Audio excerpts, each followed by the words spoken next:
So welcome back. Let's talk about the first principles of logic, which are basically four basic principles of logic. And let's begin with the principle of identity, which basically says everything is what it is. Seems simple, and it is quite simple. Something is what it is. The universe is not one homogeneous mass.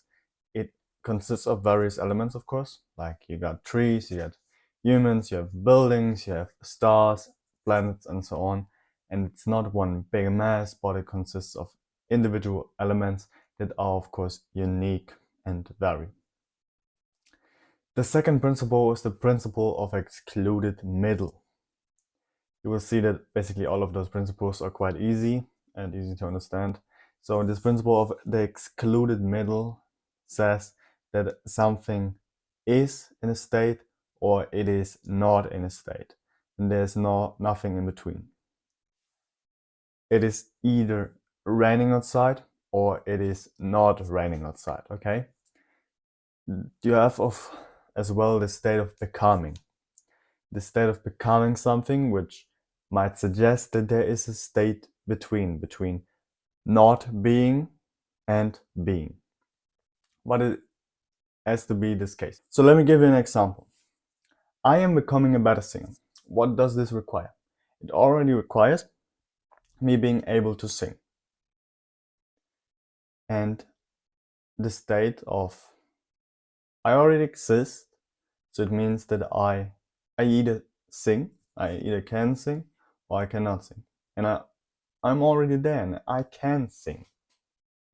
And then the state of me becoming better is not with little steps between, but it is I can either sing on an intermediate level or I cannot sing on an intermediate level.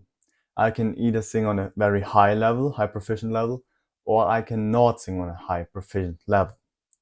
It requires me to already exist, and it doesn't mean that there is a new human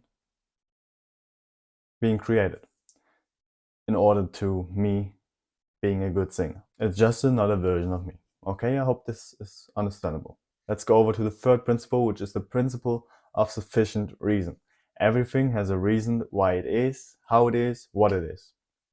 Me sitting in front of the camera, why is this the case? Because I want to make this video about the principles. The tree being so and so tall is because it got X nutrition, X sunlight, X water. Okay? Larry being Larry is based on his parents having made him, for example. Let's go over to the fourth principle, which is the principle of contradiction. Something cannot be and not be at the same time. I cannot be in New York and in London at the same time. You could think that I can be mentally in New York and physically in London, but then this would be a separation from the principle, because the principle of contradiction basically means on the same respect. Means if I were to say I am mentally in New York and physically in London, this is not the same respect. But I cannot be physically in New York and in London. Now you could say your leg is in London and the other parts are in New York. This is also not the same respect, because I cannot say I am not alive in both states physically, like in both cities physically and alive. This would be the same respect, okay? And I hope these principles are logic to you, that you did understand them. And I think it's just a basic groundwork to understand the whole thing. See you in the next one.